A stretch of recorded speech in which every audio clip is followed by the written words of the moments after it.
Hello my astrology friends and welcome to your April 2026 astrological forecast, where I'll give an overview of what to expect, which planets are going to be the main players, which zodiac signs need to look out for the month ahead.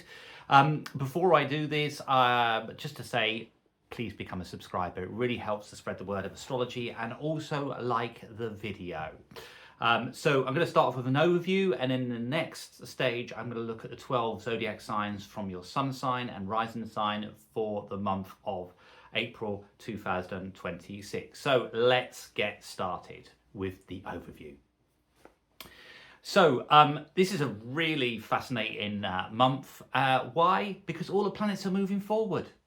No planets are going retrograde. We had a Mercury retrograde in March, and that was a pretty difficult retrograde for most people. This month, planets are moving forward. Now, when planets move forward, it basically means that the collective, the world, feels like it's going at quite a pace. Now, I know obviously the world has gone a little bit crazy recently. And in some ways, I think that the planets, particularly the conjunction between Saturn and Neptune with the Mercury retrograde in Pisces, that contributed to a lot going on in March. April feels much more direct. Like, we all know where we stand. We all know what's kind of happening. There's no smoke and mirrors, which means that in one way, at least we know where we are. In another way, that could mean that it's quite difficult for us all, because it may feel like the world is moving at a pace that we have no control over. And this contributes to a kind of a feeling of unease that's taking place.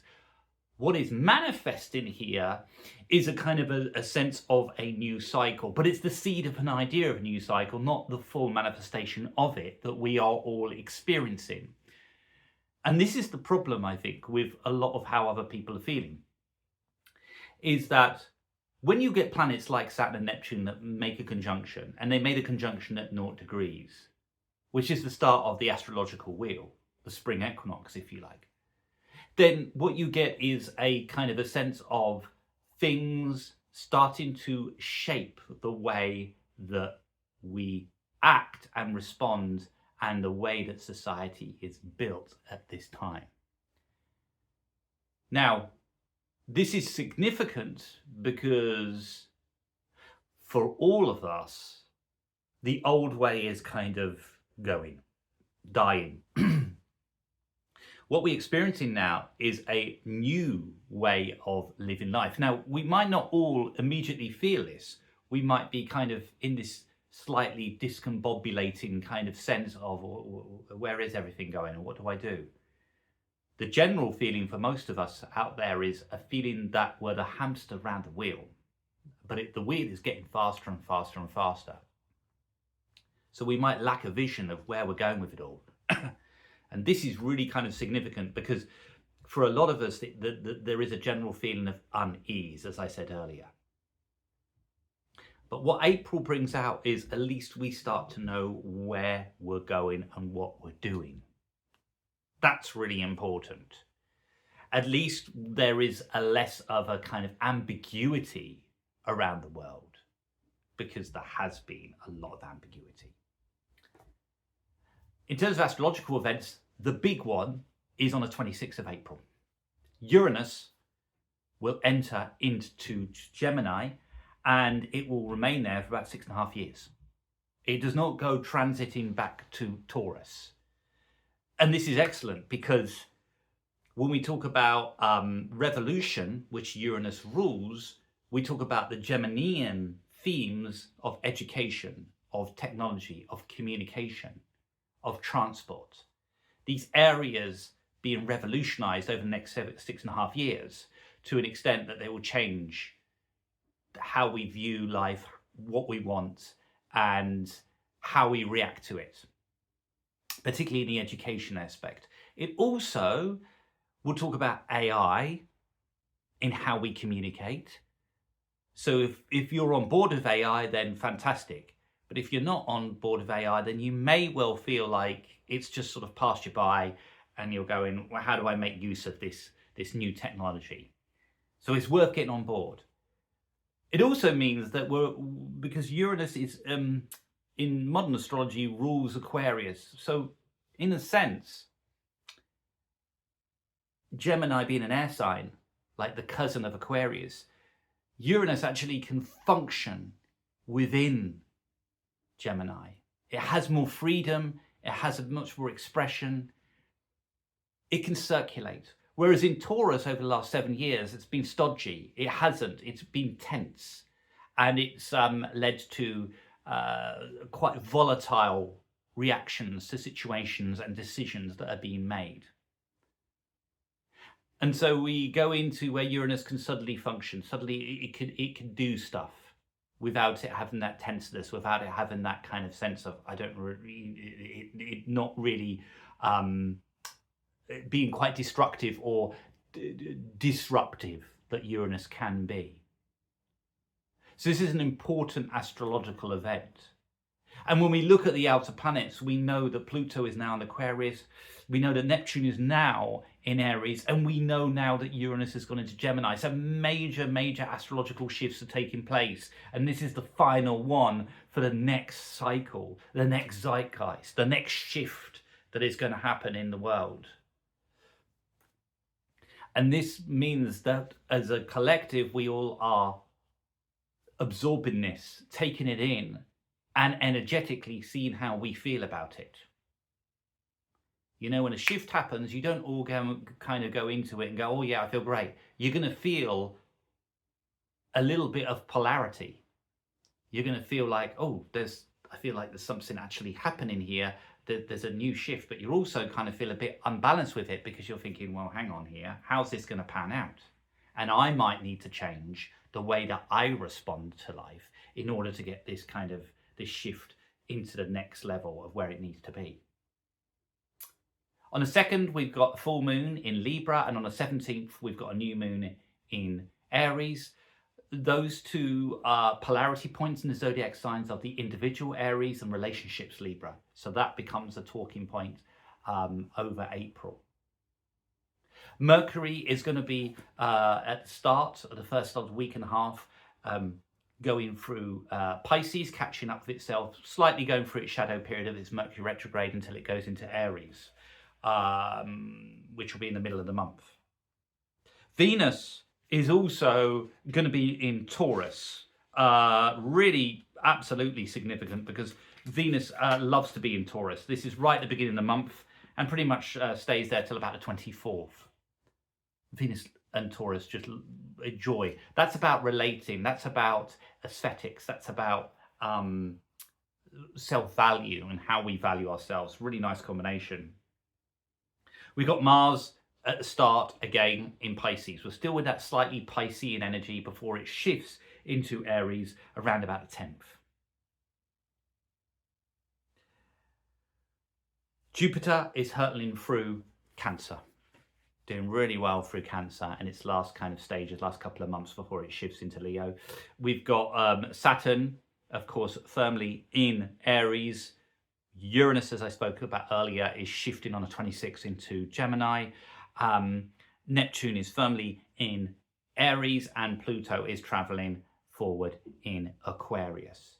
All these planets are moving forward at quite a pace. This is going to be quite a busy month for us all. The Sun, for the majority, is in Aries before it switches around about the 20th into Taurus energy as well. This is the start of spring. This is the start of new ideas, innovation, being courageous, not shying away from your own responsibilities, initiating new projects, new businesses, looking ahead. It's all about the bravery, and this is signified by the Aries, Neptune, and Saturn link at the moment. You know, this is there's a new shift that is occurring, and this is going to bring about major changes, particularly as we go further into this year. Some of them are going to be, metaphorically speaking, earthquakes, politically, economically, to clear out the old and bring in the new. but the individual is going to be key here, as depicted by the Aries energy that is Saturn and Neptune. Okay, let's go into the 12 zodiac signs. This is for your sun sign and your rising sign, so you've got 2 to listen to. So let's start off with Aries sun sign, Aries rising. Okay, I've talked about Aries a lot, about the shifts that are going on with Arians, particularly if you're born in the early degrees of Aries, March 20th, 21st, 22nd, 23rd, 24th. Then there's a lot going on with you guys because of the Saturn and Neptune that are traveling in that zodiac sign in Aries right at the beginning. We've also got Mars going into your own sign on the 10th. That's really going to give you a energetic boost and a kind of sense of moving forward in the right direction, and more of a kind of a wake-up call for you. Later on in the month, you've also got the planet Mercury going into your sign. That's really going to help. That's going to happen around about the 15th for you all, and that's going to help you communicate your ideas and get things across to you. However, you have got on the 17th a new moon in your own zodiac sign. This is significant. With new moons in your own sign, I often say this is like the start of your year, and it will feel like that. It will feel like, you know, there's a new sense of purpose to how you're communicating with other people and how you want to be with other people. It's really, really strong, that kind of energy there. Aries have to be always a little bit selfish, a little bit courageous in the way that they operate. And they don't really like to look back in the past. They're always about looking forward. This month is going to be trying to stay grounded a lot. You know, there's lots of ideas, lots of possibilities, lots of things that could happen, may happen, lots of ideas, and it's trying to remain grounded and bring out some tangibility in how you are responding to the world here as well. You've got Jupiter moving forward in your 4th house. There's a lot of changes that are going on in the home environment, or a lot of restlessness that's taking place. Interestingly, it's the Uranus going into Gemini that's going to be the key here, because that goes into your solar 3rd house, and that solar 3rd house is all about how you communicate with other people and how you use technology and how you how your day-to-day living is. And this could become a little bit more erratic, a little bit more awakening. It also means that you want to communicate in a different way, maybe through technology, much more less focused on what we'd say the conventional ways of communicating. But for a lot of you Aries, this is a month where you put your ideas, you put your new visions out into the collective and with other people around you, and go, this is what I want, this is what I want to achieve, this is what I'm going to do. Okay, Taurus sun sign, Taurus rising. Okay, Taurians, I've said this before, big month for you guys. Why? Uranus moves out your own zodiac sign on the 26th of April. Huge significance. This has been a 7-year cycle for Taurians of change, disruption, unpredictability, erraticness. And they've had to force me making changes that they probably wouldn't ever do. So the Uranus energy is less of a problem now. You know, but what is it going to do now? It's going to go into your 2nd solar house from the 26th, and that is going to remain there for about 6.5 years. And that is the house of how we value ourselves. It's also the house of how we make our money.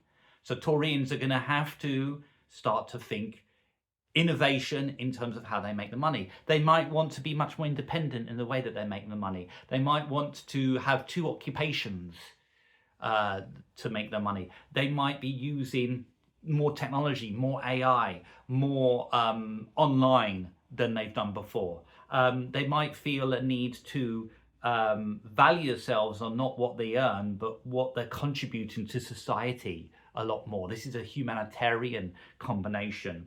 They might want to earn the money through working with groups or ideas or visions for the future, even from a political point of view. So there's a huge shift that's going on, and for many Taurians, they're going to really kind of embrace this, because for them it's like it's not going to be as disruptive as it has been Uranus traveling in their own sign. The other good news for them is they've got Venus also traveling in their own sign, so that leaves a little bit of space to enjoy the pleasures of life, to enjoy how they interact with other people, and other people actually valuing their contributions as well, which adds a really kind of dynamic quality to April for you. And I think for a lot of Taurians, it's just this, oh, I can breathe now after the 26th.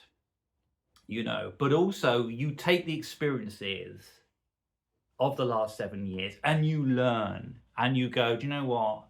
Maybe I have to do things different. Maybe I can't be sort of stuck in a rut. Maybe I have to learn to be adaptable, because you got through the next 7 years.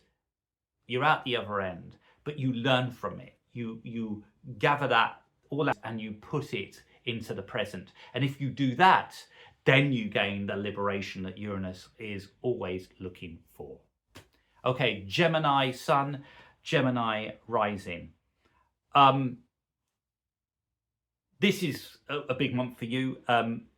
Again, we come back to Uranus. Uranus on the 26th goes into your own zodiac sign. I've had a lot of clients recently who are Gemini Suns, Gemini Rising. I'd expect that. It's like the quiet before the storm as Uranus enters into their own zodiac sign or rising sign. If Geminis have been a little bit bored, then things are going to get quite exciting for you over the next 6.5 years. And they're going to bring about lots of changes and lots of group work and humanitarian kind of things that sort of need to happen for you. It's an exciting time, and it's full of a little bit of wonder here. April is a month. Your ruler, Mercury, goes through 2 signs of the zodiac. Pisces, which is not so comfortable in, and around about the 15th of April, it will go into Aries, which it's much more comfortable for you guys for. And therefore, that second half is going to be really kind of important. The first half of the month is a little bit slow. First week and a half, a little bit slow, not much kind of happening for you. And then, bang, things start to happen. Mercury goes into Aries. That's very significant in terms of friendships, in terms of making connections. And then on the 26th, Uranus goes into your own zodiac sign. You have had a bit of this from last year with Uranus going into Gemini briefly, a little bit of themes, but now it solidifies itself. It's not going back into Taurus. You've also got Venus circulating in your 12th house for the month. That's going to be interesting. That's because Venus is exalted in the 12th house, really happy in there. Lots of dreams, lots of self-care, lots of enjoying the inner world quite a bit for you guys. But it is that Uranus shift, like just taking things to another level, speeding things up, which Geminis will like. And, you know, I think a lot of other people might say about Geminis coming into this energy, like they're being a bit more erratic or a little bit more selfish, or making decisions that feel a little bit like they haven't been thought out. And they probably haven't, but these are the eureka moments that Uranus does kind of bring out. And this is an exciting time. So look out for the 26th of April and the 27th. Okay, Cancer, Cancer Sun, Cancer Rising. That Jupiter is moving forward. It started, you know, it's only been moving forward for a couple of weeks, and now it is kind of picking up speed. So for a lot of Cancerians, things are kind of happening in the work area, particularly. Also, Saturn and Neptune are in the 10th house. So this is a lot of focus on career and ambition and being seen by other people, perhaps in your career, that's really had quite an impact. And I kind of feel for a lot of Cancerians, there's a strong confidence, inner confidence that's starting to come out that will be like, it's all going to work out, and it's going to work out really, really well. and I just got to kind of trust in the universe. Very much that kind of philosophy is really sort of taking hold for a lot of Cancerians. The new moons and the full moons, one on the 2nd, and that's in Libra. And that is interesting because that's all kind of happening in that 4th house of the home, the family, which is really important to Cancerians. And it brings up stuff to the surface that sort of probably actually needs to be kind of brought up in a sense. And you got to kind of look at that energy. And then, you got the new moon on the 17th. That's in Korea. And that career aspect is going to be really kind of important for you because there is a lot going on in that area of your life. And, it's all about responsibility. It's all about duty that's really important. And you have to keep up with that responsibility and that duty a lot. And if you don't, then it's going to kind of cause quite a lot of issues with you. Try not to get too emotional. People are speaking about you, but in a good way. You will sense it because Cancerians are very intuitive people, but you don't have to take that on board, and you don't have to think it's negative. It's not. It's actually very, very positive. Okay, Leo Sun, Leo Rising. Okay, Leos. Interesting time for you. The sun for the majority of the month is in Aries, and that's a fire sign like yourself, and it means that there's a very direct energy that's taking place here. For you all, it's in your 9th house, which is the house of philosophy and travel and adventure, and looking at things from a different perspective. And that is something that is really kind of important for you at this particular junction of where you are here. The Uranus moving into Gemini is going to have quite a big impact on you because it circulates in the 11th house, which is the house of high ideas, groups, friendships, collectives, societies, political movements. Also, the money that you earn from, if you're employed, from your employer. This all happens on the 26th, by the way. For me, I think that for a lot of Leos, connections and networking is going to be a huge impact for you. You know the old saying, it's not what you know, it's who you know. That is very, very potent for you, Leos. And this is something that you're going to have to kind of really embrace. You want to move in your career, make the connections. You're at a party or an event, and you meet this person that says, oh, I know this person, or I know this particular job, or I know this project that's happening, I'll get you in touch with them. That is what it's all going to be about. Chuck in the opposition of Pluto as well, and powerful people coming into your life. Listen to that. There are a lot of powerful people that are coming in, and, don't distance yourself and go, no, this is too much. Embrace it, because it brings out a certain amount of opportunities that you never could have dreamed of, but this is the month when things start to really kind of happen for you. Okay, Virgo Sun, Virgo Rising. Okay, Mercury, your ruler, is in the first sort of up until the 15th, is going to be in your opposite sign of Pisces, in the 7th house, relationships, how we interact with other people. How we react to some of their needs or some of their fears or some of their desires. And then it will shift that Mercury into your 8th house, which is a deep house of purification, of inner world, of understanding one's inner motivations and trying to get the best out of that. And I always say this, when the internal has a shift, the external starts to shift. And it's a bit like that for Virgos in a lot of ways. The other thing is, and this is big, is that on the 26th, when that Uranus goes into Gemini, it goes into your 10th house. And it will be there for a 6.5-year period. And that is going to be huge in terms of your career, because over the next 6.5 years, where you are right now in terms of your career is not where you're going to end up in 6.5 years. Uranus is going to change that all over for you. It's going to bring in a completely different career or a completely different state in the way that you look at life and your ambition and stuff like that. So this is like the first seed of the ideas. So it might be things that you're thinking about, thinking, oh, I'd like to do this, I'd like to do that. And suddenly it just, things start to happen. Little seeds of ideas. A train does not leave the station straight away at 100 miles an hour. It comes away from that station slowly before it picks up speed. Bit like that.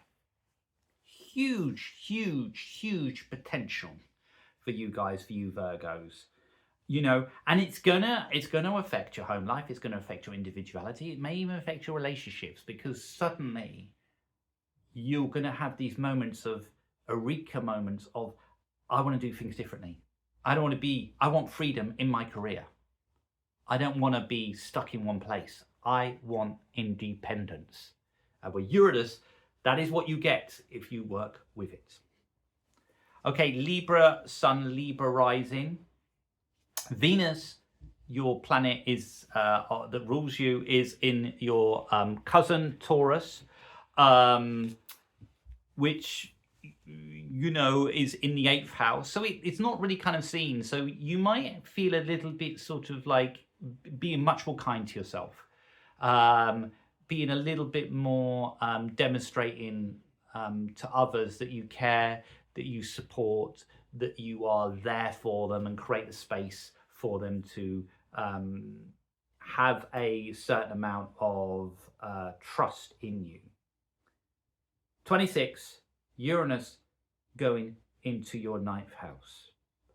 9th house, travel, philosophy, higher education, morals, ethics, metaphysics, astrology. Uranus is going to shake up the way that you look at your world view and what's important to you. It also creates a new vision for you. If everything's been a bit stagnated, particularly the way you learn and your philosophy in life, it is going to change, you know, quite dramatically. You do have to contend with a full moon on the 2nd in the middle of your sign.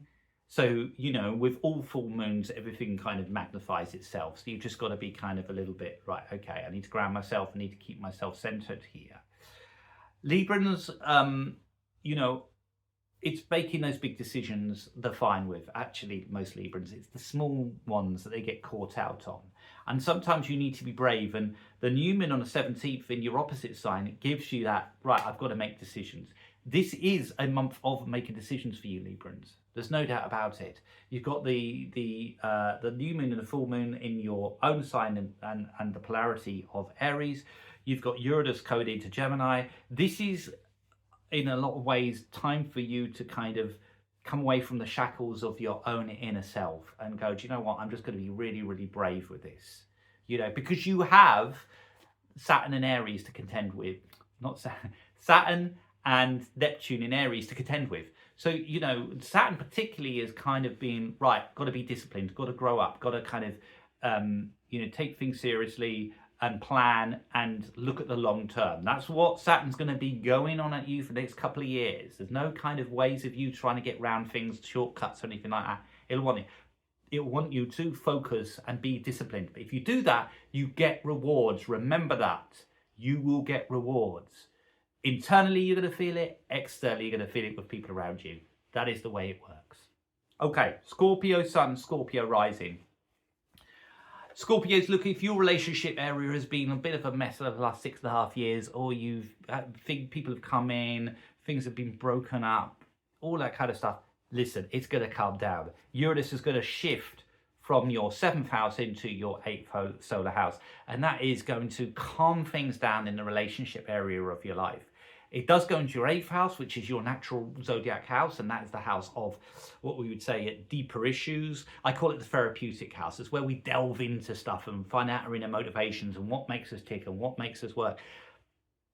You know, so Uranus is going to be really interested in, you know, the deeper meanings. But because it's out the 7th house, other people aren't coming into your life, disrupting it or causing chaos, and relationships will calm down a little bit. I'm not suggesting that's going to happen on the 26th of April straight away, but you know, you will feel it energetically. You'll feel it in you. You'll kind of go, oh, there is something, a shift happening here. So that is a huge kind of thing. Venus is also traveling in your 7th house for the month, and you know, Venus likes to be in the 7th house. It's in Taurus. It's going to bring a bit of harmony here. So although the shift from Uranus goes on the 26th, you might actually feel it right at the beginning of April, that you actually feel like there's something that's happened here, or relationships become a little bit smoother, a little easier, and people are communicating a lot effectively with you, and you're getting a lot back from that. Huge kind of things there. You know, there's still a lot of shakes going on in the home, family life, but that's a long term that's happening. Things coming up to the surface, or people come up to the surface with you, and things being revealed, particularly over these next 4 weeks. Okay, Sagittarius Sun, Sagittarius Rising. Let's talk about that. Jupiter, your ruler in Cancer. Yes, Jupiter's moving forward. That's beneficial. It's all happening in the 8th house, which is a natural aversion to the 1st house. So, in a sense, although things are moving better than they have been, it's not at the full pelt. We're waiting for when it goes into Aries, Jupiter, which is right at the end of June. When that happens, it will go into your solar 8th house and that solar 9th house, sorry, and that is going to really kind of ignite things and get things moving, because that's your natural house in the zodiac, but also it's the natural house for Jupiter to be in. It's in Leo, a fellow fire sign like yourself here. So the second half of the year is going to be fantastic for a lot of Sagittarians. At the moment, it feels things are quietly moving in the background. You know, it's better in terms of the home life for you, the creativity, the individuality of you is being tested at the moment. There may be creative projects around you, or things that people are asking for you to sort of get involved in, that you'll find a little bit like, okay, where do they want me to go with this? You've got to be quite self-disciplined with that, and with yourself being very important. But this is a fine month. It's a good month for you, and it's a month where you will feel like the last 4 months have been a little bit slow. Things are starting to pick up for you. Okay, where are we? We're in Capricorn, aren't we? Capricorn sun sign, Capricorn rising. Okay, Cappies. Saturn is in your 4th house. Saturn isn't netly comfortable in the 4th house, but it can give a lot of stability. It can also give a lot of responsibility. I feel that Saturn being ruler of you, it's like there is a connection, or a kind of sense of, you know, where you are this month.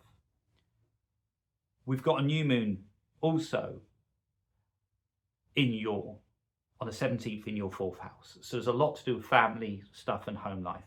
But on the 2nd, we've got a full moon happening in your 10th house. And that 10th house is all about career. And full moons magnify, bring things out in the open, and can kind of feel quite emotional during that time. So we've got to be kind of very careful during this particular period, because the full moon and new moon is all happening in the 10th of the 4th house, which is all about what we call the angular houses, and they are busy houses. So it's kind of a busy month for you guys. You've still got Jupiter traveling in your 7th house. That's moving quite forward. So other people are helping you and trying to direct you in the right way. You got to listen. You can't do it all on your own. You've got to be responsive to them, because they are generally trying to help you. Okay, Aquarius Sun, Aquarius Rising. If your home life, Aquarians, has been over the last 6.5 years really bouncy, disruptive, unpredictable, you've had to move loads of times, then this is going to calm down as Uranus goes into your 5th house and leaves your 4th house. Significant development for Aquarians, because as much as everyone says, oh, Aquarians are really wacky and everything else, they're fixed signs. They like stability. Moves into your 5th house. 5th house is all about self-expression. I call it the teenage house. It's where we go out and sort of find our tribes, find our creativity, find our expression. There's a lot about sort of the romance of life. It's a lot about speculation. It's a lot about how we present ourselves to the world. And so, you know, for Aquarians, it's going to feel a lot lighter with Uranus going into the 5th house here as well. Few surprises with children coming up for you. You know, particularly if you've got children, then, you know, your children will surprise you where they end up over the next 6.5 years. But Aquarians are in a position where they got Pluto. They're still trying to get that energy firmly with them. And then they've got Saturn and Neptune as well in the 3rd house, so they're communicating differently and looking at things differently. But, you know, there's new projects that are going to be presented to you, new creative projects, new ways of being creative, maybe with technology that the Uranus factor is going to bring in. But the home life actually starts to stabilize, starts to become less erratic. You know where you are with it. It becomes a lot easier in a sense. Okay, Pisces, Sun, Pisces, rising. I think Pisces are kind of in this state where March has been a little bit tricky for them because it just felt a little bit like they're in a bit of a fog. They've had that Mercury retrograde in their own sign to contend with. That's been difficult. More importantly, you know, Saturn's not in traveling in their own sign, which they're glad about. But, you know, for the last 2.5 years, Saturn has been. And I think they kind of got used to it, a lot of Pisces, or this is what life's like. You have to work hard, be self-disciplined. And now that's off the back. They're kind of like, oh, what do I do now? Which brings in different kind of qualities. Jupiter is smiling very nicely on them, traveling in another water sign of Cancer, you know, which is kind of helping them a lot in the 5th house. But for a lot of Pisces at the moment, it's a kind of coming out of this slightly foggy period. And, you know, a lot is going to be focused on money, quite frankly, as well. That's going to be taking place. Money, how do I make my money? How do I increase my value in the world, and how the world views me is going to be so important for them. And that's why I think that April is one of those months where it really brings out a different quality in Pisces, that they become a little bit more feisty with money. The Uranus on the 26th moves into Gemini. And this is where it gets kind of interesting, because that is the 4th house. That is the house of the family for the next 6.5 years. That is the possibility of moving, maybe even disruption within the home environment, maybe looking at things from a different perspective in the home environment to what you've done previously. If you've wanted to be settled, then you're not going to be. If you've not been settled, then you will settle. If you've settled, then you won't settle in the home environment. You may look at connections with family or surprises there coming up for you. 4th house is an angular house. It's a busy house. A lot goes on in there. So there is a real shift from this kind of 3rd house over the last 6 years that Uranus has been circulating through your communication, different skills, to this 4th house where everything's turned a little bit upside down. Pisces won't mind that. They won't mind that. They'll be like, okay, that's good. I need a bit of things shaking up. But it's going to bring in a few surprises. But for this month, you're just emerging out a little bit of a fog, and you've got to react and got to respond, and you've got to value yourself and your contribution. There you go. All the 12 signs of the zodiac. Listen, guys, subscribe, like the video. More videos coming your way. Enjoy April, and I'll see you on the other side. Thank you for watching.